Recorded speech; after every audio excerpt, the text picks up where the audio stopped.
What's up, Raptors fans? Welcome to the Warriors Report. We have some news to talk about regarding Goran Dragic. Now, Goran Dragic has decided to step away from the Raptors indefinitely because of personal reasons. Now, is this because he has personal issues going on, or is this the fact that the Raptors have not been playing him very much at all, and Goran Dragic has finally decided that is enough? I'll break that down in today's video, and I will also include my 4 trades involving Goran Dragic. So if you want to like this video, that'd be absolutely amazing. If you guys want to hit the subscribe button for more Raptors content, including latest news, rumors, trade scenarios, and other news as well, that'd be much appreciated. And with that being said, let's get into today's video. Now, as you guys know, I do give out shout outs for my channel, and Sean Conver, thank you so much for supporting this channel through your likes and comments. Sean Conver was the first person to answer my last trivia question correctly. And with that being said, let's get into today's video. Now, Bobby Webster actually came out and said this about Goran Dragic, that Goran is taking some time away from the team with our full support to manage a personal matter. He has been a complete professional in the time he has been with the Raptors.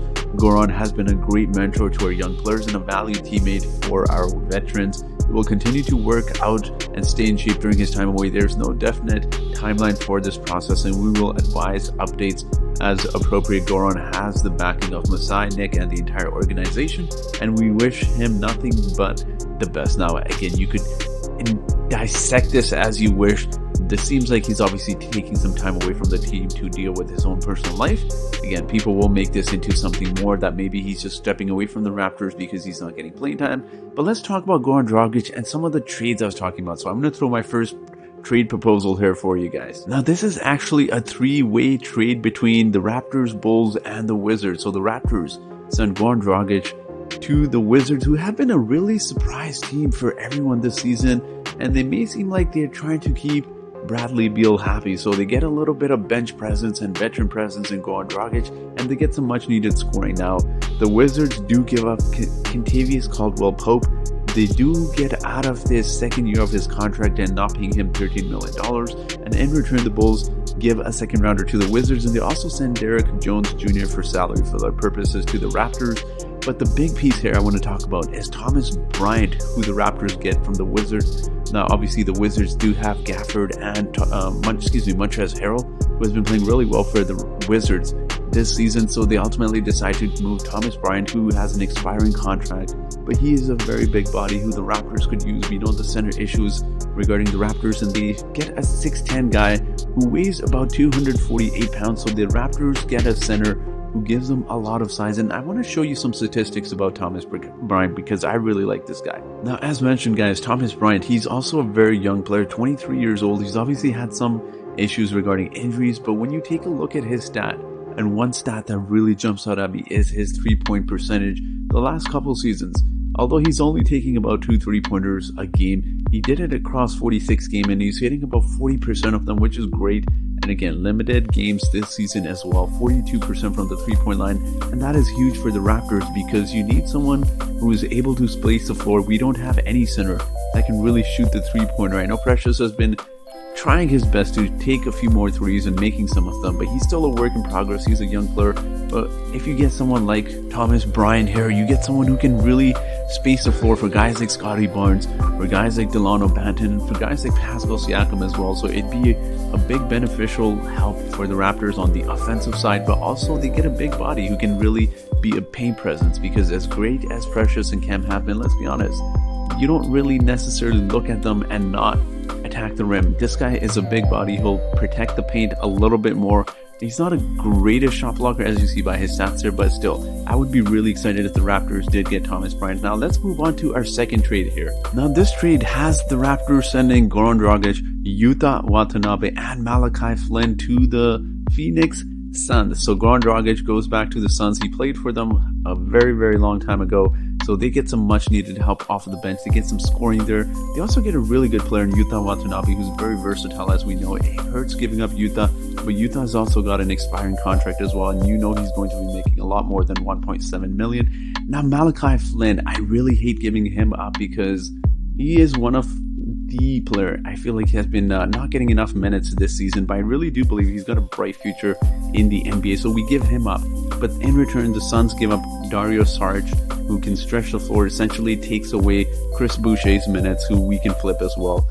And we get Landry Shamet, who's expected, as you see there, he's making $3.7 million, but after this season, he's expected to make $9, $10, $11 million in the following seasons. And he's someone you can easily flip down the road. Now, you obviously need to include him for salary purposes, but he's also able to shoot the three-pointer as well. And he'll be a nice piece off the bench. Now, the big piece I want to talk about is Jalen Smith here, because I really like Jalen Smith. Now, for whatever reasons, he's not been getting minutes with the Suns. I'll talk about him a little bit more, but he's someone the Raptors could really develop. He's been playing limited minutes with the Suns and really hasn't gotten the opportunity, and for whatever reason, Phoenix Suns decided to decline his player option. So let's move on to our third trade here. Now, this one has a lot of players moving everywhere. So the Raptors send Goran Dragic to the Mavericks, who was rumored to be the team that was rumored to be really interested in Goran during the offseason. And they also, Dallas Mavericks in return, send Dwight Powell, Willie Cauley-Stein, and Moses Brown to the Kings. And the Raptors send 2 second-round picks because the Raptors receive Marvin Bagley III. Now, this would be a decent return for the Kings. Probably not one they're looking for, but you know what? When you take a look at some of the pieces they're getting, Moses Brown is a young player. Now, obviously, he's not a top 5 or top 10 pick like Marvin Bagley was, but you get a young center in return for Marvin Bagley. You also get some filler. Obviously, Willie Cauley-Stein is kind of a filler who they'll let go at the end of the season. Dwight Powell is a nice center to get, as well as 2 second-round picks. Now, the Mavericks obviously get their man in Goran Dragic, and they also get a stronger defender. I would say Tristan Thompson is a bigger body than Dwight Powell, and in return, I really like this for the Raptors. Now, Marvin Bagley, there's been a lot of questions surrounding his defense, but I've watched a little bit of Marvin Bagley ever since Luke Walton has been fired from the Sacramento Kings. He's been getting a lot more consistent minutes, and he looks like he's very engaged in the game.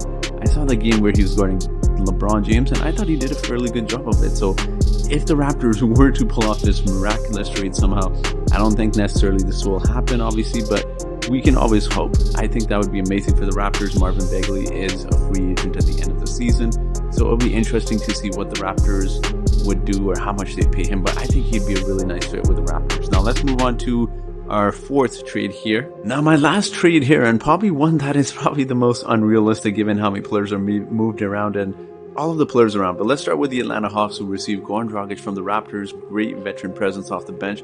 He'd be a great player to, kind of support Trae Young there behind. And he'd be great with the big man. He'll be great with John Collins as well as Clint Capella. They also get a good defender in Jay Crowder from the Phoenix Suns. You can say 3-and-D. I know you can play the power forward position, but he's just a good team guy. You've seen him with the Suns. You've seen him over the years with the Miami Heat as well. Great defense, gritty defense. They get someone like that. And they also get 2 second-round picks from the Raptors as well. Now, the Suns get Danilo Gallinari in exchange from Jay Crowder. Now, Danilo Gallinari will provide a lot more offense than Jay. Obviously, he's not a great defender like Jay is, but Danilo, he provides more offense. You take that pressure off of Chris Paul and Devin Booker as well.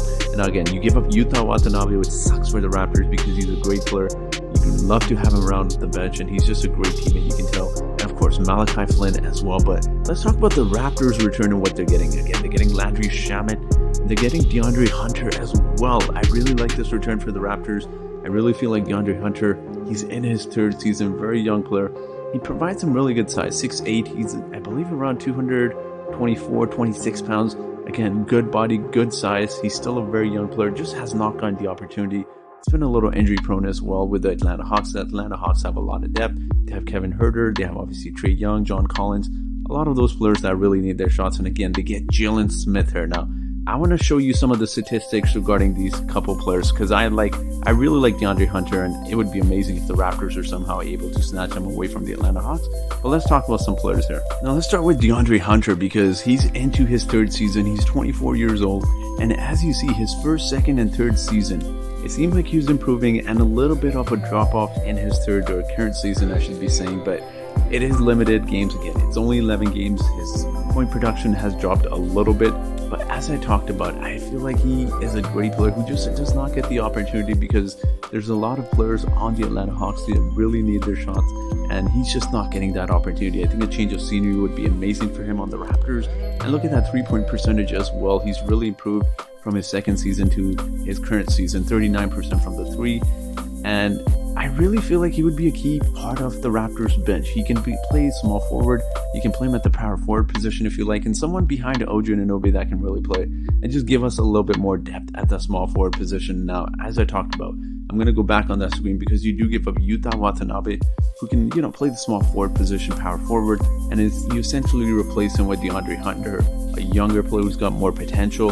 And I really do like DeAndre Hunter. Now, let's talk a little bit about Jalen Smith, because I did talk about him earlier, but I want to show you some statistics here. Now, Jalen Smith, these are his college stats, and I'm showing you this for a reason because his NBA stats are pathetic. He's played about 5 minutes in last season and the current season with the Phoenix Suns, and as I mentioned, it just seems like they have no interest in developing him. So when you take a look at his college stats, look at those percentages, look at everything that's taken a jump. His blocks per game, he is blocking 2.4 shots per game. He's averaging, his rebounds went from 6.8 to 10.5 in his second season, his last season I should say, with Maryland. And then look at that 3-point percentage as well. He was shooting the threes as a pretty great clip, I would say, as a power forward center. Now obviously he's listed as a power forward. He does need to add some muscle and size. It'd be great if he can add about 20-30 pounds.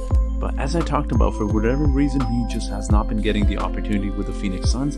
I think being in the Raptors system, developmental system, you essentially replace him with Chris Boucher and you trade Chris Boucher off of the team. You can play him as the power forward or the center position if you want, and he'd be great in the Raptors developmental system. You can work with his 3-point shooting. You can get him some reps. You can give him some minutes. So I really do believe that trade, and a lot of these trades, would benefit the Raptors because there's always that one player coming back that they could really just use in the long term. So these are my 4 trades. I do want to move on to my trivia question. As you guys know, I always do a trivia question at the end. So let's do a trivia question. And the question is, how many times have the Raptors won their division? Is it 3, 5, 4, or 7? So the first person to answer this correctly in the comment section gets a shout out in my next video. And as you guys know, I always do provide a clip for you guys. So this is a clip of Fred VanVleet being a little goofy, but I just want to thank you guys for watching this video. If you guys are still watching, I do want to ask you guys, which one of these trades was your favorite? Where do you see Goran Dragic heading? Let me know in the comment section below, and I really do appreciate your support. Thank you so much for watching this video, and I hope you guys have yourselves a great day. Turn that off.